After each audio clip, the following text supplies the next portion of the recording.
Oke, silakan Pak Aan dengan Bu Soleka. Oke, terima kasih atas waktunya Ibu. Pagi Bapak. Oke, ini saya duluan ya. Oke, untuk yang pertama saya sebagai coach. Silahkan saya coach dulu atau Bapak yang coach dulu, mau nggak? Silahkan. Sampai dulu coba. Saya dulu aja. Oke. Bismillahirrahmanirrahim. Ya, Assalamualaikum. Kan saya siap, action. Iya, silahkan Pak. Assalamualaikum. Siang Bu Soleka.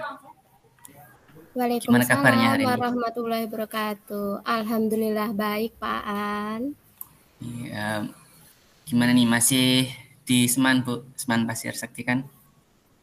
Alhamdulillah Pak, masih di sini, masih bertugas di tempat yang sama. Bagaimana dengan Bapak? Masih di tempat yang sama? Iya, masih alhamdulillah. Masih di SMP Melintang Bu, walaupun perjalanannya lumayan ya. Perlu struggle. Bagaimana kabar anak-anak di sana Bu, siswa-siswanya? Alhamdulillah anak-anak di sini semangat Pak, ya walaupun sebenarnya ada masalah sih Pak, apalagi di pasca pandemi ini. Saya memiliki permasalahan yang belum bisa saya selesaikan sampai sekarang Pak. Gitu. Masalahnya. Iya. Ada masalah di sana. Kira-kira apa masalahnya Bu, kalau boleh tahu? Saya itu kan mengajar bahasa Inggris Pak. Saya itu punya kendala.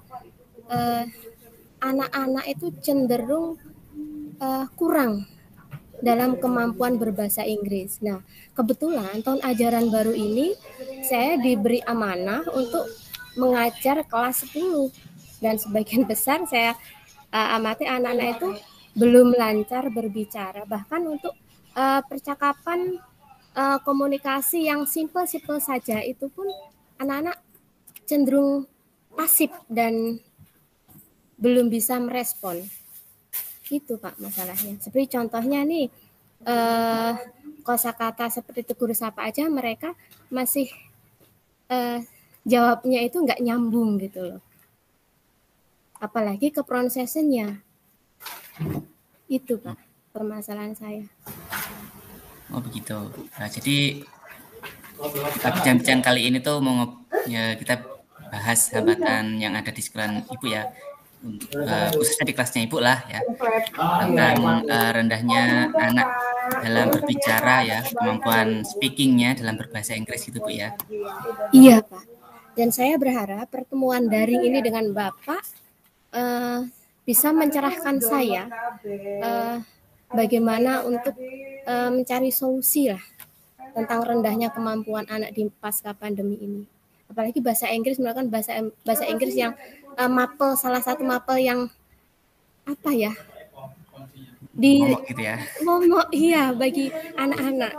Sehingga kita ketahui SMA kan harus tingkat skillnya harus lebih daripada tingkat sebelumnya di tingkat SLTP. Gitu Bapak.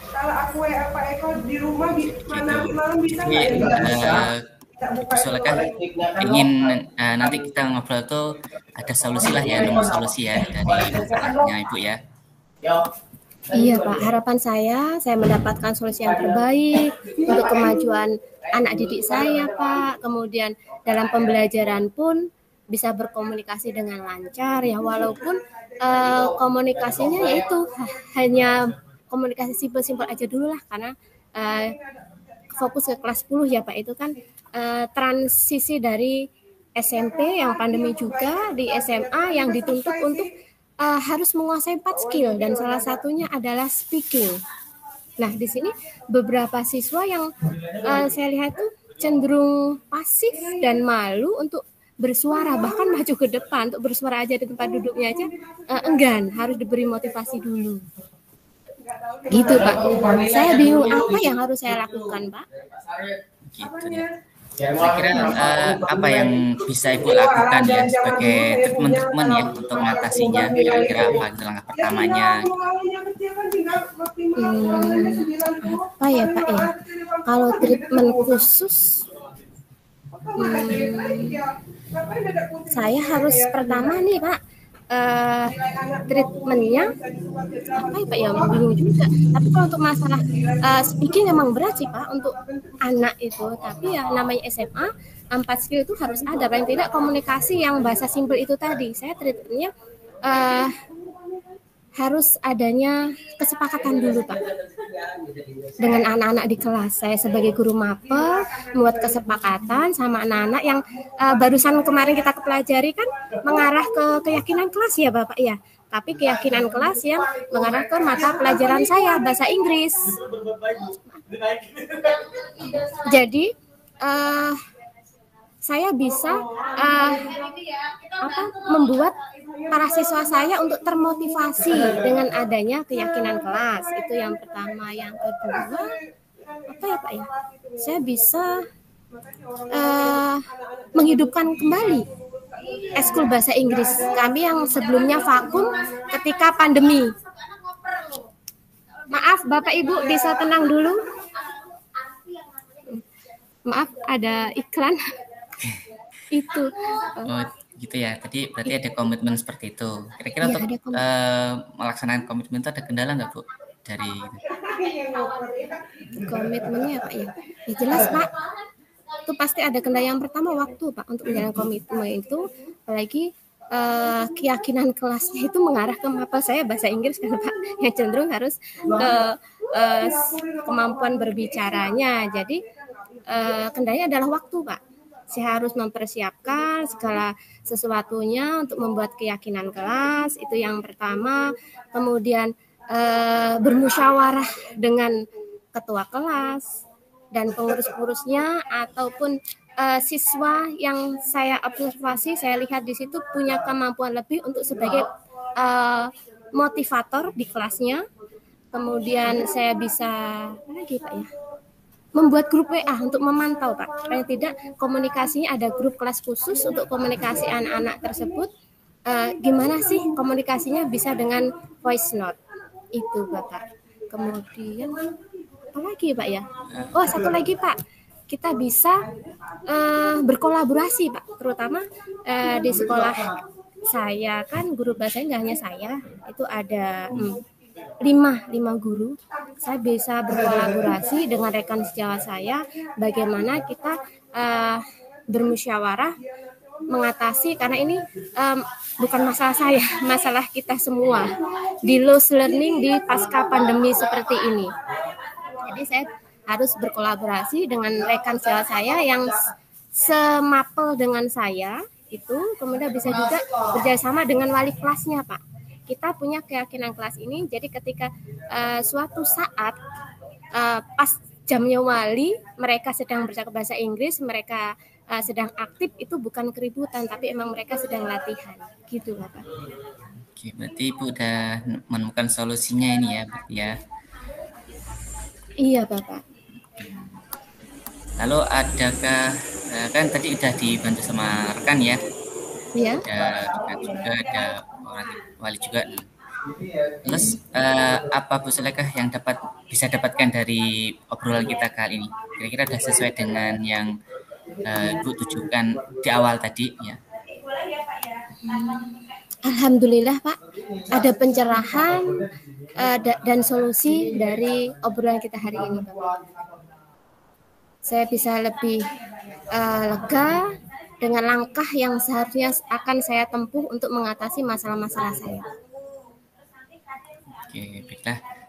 Mudah-mudahan sesi kita ngobrol ini ya, kesempatan kita ngobrol ini bermanfaat untuk kita semua, dan tetap semangat untuk Bu Sulekah menghadapi siswa-siswa yang pasca pandemi ini memang perlu perjuangan lebih ekstra. Sampai ketemu lagi ya. Terima kasih Bapak. Waalaikumsalam warahmatullahi wabarakatuh. Waalaikumsalam warahmatullahi wabarakatuh. Terima kasih Bapak atas pencerahannya. Semoga kita semua dapat mengambil manfaat dari pertemuan kita. Terima kasih Bapak. Selanjutnya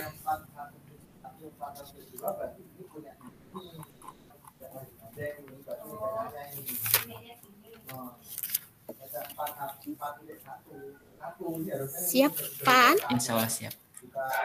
Oke, kita mulai.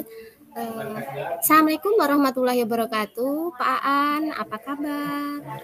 Waalaikumsalam Bu Seleka. Alhamdulillah nih baik. Seleka. Ngomong-ngomong nih udah lama nggak berkomunikasi. Masih bertugas di tempat yang dulu kah, Pak? Iya Bu, ya.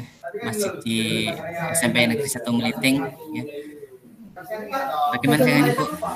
Ya, saya juga sama Pak, masih di tempat yang sama dan alhamdulillah juga nyaman. Nggak jauh juga, nggak seberapa jauh juga dari rumah, hanya sekitar 20 menit lah sampai. Walaupun dulu jalannya susah, sekarang udah menikmati jalannya. Menikmati ya. Iya. Oh ya Pak Aan, kalau boleh tahu, gimana nih kabarnya anak-anak di sana di Melinting? Ada dua kondisi sih Bu di SMP percaya aja Bu. Ya kondisi baiknya ya setelah pandemi ini anak-anak lebih stabil. Artinya nggak seberapa kategori nakalnya. Kalau sebelum pandemi itu ada yang kalau bolos ya nggak bisa kehitung gitu. Ada yang lompat pagar gitu kan. Setelah pandemi ini juga untuk akademiknya turunnya luar biasa, agak memprihatinkan Bu.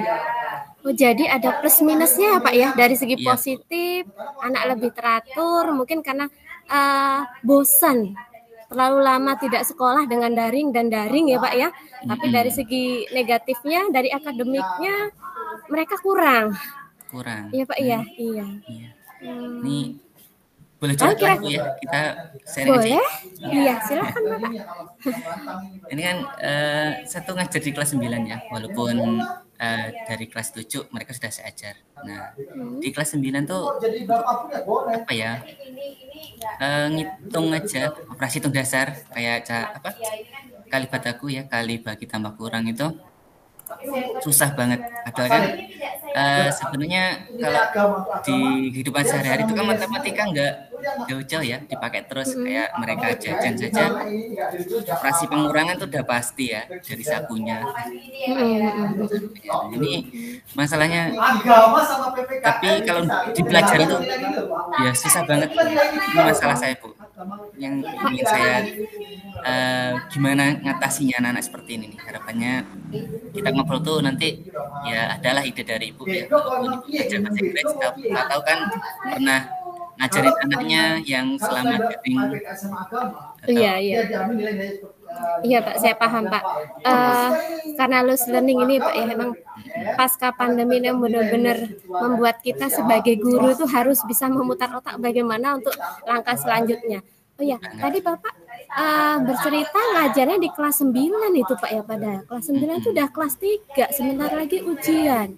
Tapi untuk operasi aljabar, hitung, kali, bagi dan sebagainya itu belum menguasai pada itu istilahnya tingkat untuk dasar melangkah selanjutnya materi matematika, ya kan Pak? Nah, kalau seperti itu langkah selanjutnya apa Pak? Kalau Bapak seperti menghadapi seperti itu, anak-anak. Ya, kan dari kelas 7 itu memang sudah daring ya mereka tahun 2020-an. Nah, mereka tuh kan belajar tuh ya kalau ngumpul tugas dari WA dulu kan masih malas gitu kan, ngumpul hanya beberapa. Kemudian kalau sekarang aja kalau kasih PR ngerjainnya bawa rumah kan ya, PR pakai aplikasi Kanda itu, tahu kan Bu ya aplikasi? Nah itu, jadi kayaknya walaupun kemajuan teknologi malah nggak bagus untuk mereka ya. Jadi untuk pembelajaran itu saya pengennya itu mereka kayak saya paksa ya, saya paksa sih, saya anjurkan untuk menghafalkan lah ibaratnya kayak perkalian gitu kan, kayak perkalian 1 sampai 10 saja dulu, nanti kemudian mereka dipanggil nih kalau mau pulang atau seling waktu ya sebelum belajar materinya dites satu-satu gitu pengennya. Tapi ya ini perlu komitmen dari mereka juga sih sebenarnya, mereka harus mau untuk berlatih ya, menghafal, berlatih sendiri ataupun ya sama kawannya tebak-tebakan gitu kan. Jadi kesimpulannya peserta didik Bapak itu kurang mampu dalam mengoperasikan calistung tadi ya Pak ya. Nah, sekarang kalau menurut pengamatan Bapak nih, kriteria seperti apa sih yang menurut Bapak itu anak itu sudah mampu untuk melangkah ke kemampuan beroperasi hitung yang lebih baik untuk belajar sesuai dengan tingkatnya, yaitu kelas 9. Ya, tentu Yang saja. seharusnya. Ya, tentu saja sudah bisa operasi perkalian, pembagian gitu ya, Bu ya. Jumlahan. Nah, itu kan dasar banget untuk syarat lah ibaratnya biar mereka tuh bisa mempelajari ya, mempermudah belajar di materi yang selanjutnya gitu, Bu. Apakah ada faktor lain Pak selain itu? Atau mungkin ada faktor eksternal yang sangat mempengaruhi dari nggak hanya dari internal, dari sekolahan waktu daring itu aja Pak? Yang mungkin Bapak bisa temukan? Saya rasa ya kalau dari internalnya, dari mereka sendiri, dari pengamatan saya di kelas, mereka tuh kurang pede, Bu. Jadi misal saya kasih soal aja ya, misalnya latihan 2 soal aja, kan saya ngasih soal tuh nggak pernah banyak, yang penting tuh mereka udah tahu materinya, latihan bisa gitu ya. Saya keliling gitu malu, ditutup bukunya sama tangannya, jangan lihat loh Pak, malu katanya. Kemudian kalau misalkan jawab nih, Pak 7 kurangi 5 berapa Pak gitu, masih nanya gitu kan. Kurang percaya gitu. Jadi intinya kesimpulannya kurang percaya diri terhadap kemampuannya gitu ya Pak ya. Ya, Nah, salah satunya. ketika menghadapi situasi seperti itu Pak, kira-kira ada perlakuan khusus nggak bagi anak? Kan nggak semuanya itu Pak dalam satu kelas seperti itu. Nah, perlakuan khusus untuk anak yang seperti itu gimana Pak? Ya, tadi Bu, saya minta mereka untuk Adakah pendekatan khusus? Pendekatan khusus ya. Kalau belajar itu pasti saya keliling yang memang belum bisa saya dekatkan, sering-sering saya deketi, tanyain mana yang belum bisa, mana belum paham, ngomong saja, nggak usah takut, nggak usah malu gitu kan. Kemudian kalau ada kawan yang sudah, ya silahkan nih bantu kawannya yang belum. Kalau misalkan kalau saya sendiri kan dari misalkan 30 siswa juga lempoh Bu. Oh iya Pak. Jadi kalau dikerjakan sendiri kewalahan ya Pak ya. Lalu bagaimana Pak? Jadi fokusnya siswa sumbernya ke Bapak ya, nggak ada istilahnya faktor lain yang mungkin bisa membantu lah masalah Bapak ini? Mungkin untuk solusinya bisa di kelas itu bisa sambil bermain lah, saling bermain gitu kan. Kemudian ya kalau misalkan kita ajak rekan-rekan di kantor ya, walaupun sekarang kehilangan guru matematika 2 ya, baru dapat 1 sebagai gantinya. Ya nanti diajak kolaborasi gimana untuk memajukan ya, meningkatkan pembelajaran prestasi akademik siswa, dan ya pakai media-media yang ada. Jadi dengan cara menciptakan pembelajaran yang lebih menarik dan menyenangkan untuk menarik perhatian siswa. Gitu Bapak ya, saya bisa ngambil kesimpulannya. Iya. Biar mereka juga bisa menanam paham lah kalau matematika itu walaupun susah, kalau senang itu kan enak, gampang nyambung gitu. Iya. Cinta dulu baru bisa melangkah selanjutnya ya Pak ya. Itu kriterianya motonya untuk matematika. Selanjutnya yang ingin saya ketahui Pak, apakah dengan sesi ini Bapak merasa bisa sesuai dengan tujuan awal Bapak dengan permasalahan yang disampaikan oleh Bapak tadi udah ditemukan solusinya? Ya, alhamdulillah Bu, ada sedikit pencerahan ya, nanti bisa dimulai ya, kayak berkolaborasi dengan kawan, kemudian ya mencari referensi permainan dalam matematika yang bisa Berarti diterapkan di kelas gitu. Iya, berarti menciptakan pembelajaran menyenangkan dan perlunya kolaborasi dengan rekan sejawat ya Bapak Ibu ya. Iya, untuk meningkatkan proses pembelajaran sesuai dengan tujuan ataupun yang ingin dicapai. Itu aja. Oke, Pak Aan, sekarang gimana perasaan Bapak? Apakah dengan pertemuan kita ini? Alhamdulillah ya lega ya. Tadi kan sedikit ada pencerahan ya. Mudah-mudahan ya nanti bisa segera terlaksanakan dan bisa membawa perubahan di kelas. Ya. Anak-anak bisa lebih tingkat lagi prestasinya ya.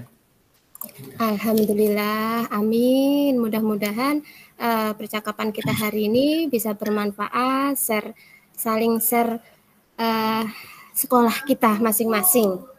Itu aja. Ya, Bu. Terima kasih Bu ya, sudah bantu menemukan solusi ya, menggali apa yang kira-kira bisa saya lakukan.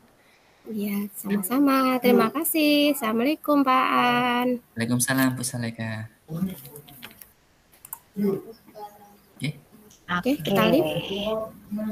Silahkan stop recordnya dulu Pak Aan. Oh iya. Lalu silakan live gabung ke main room kembali.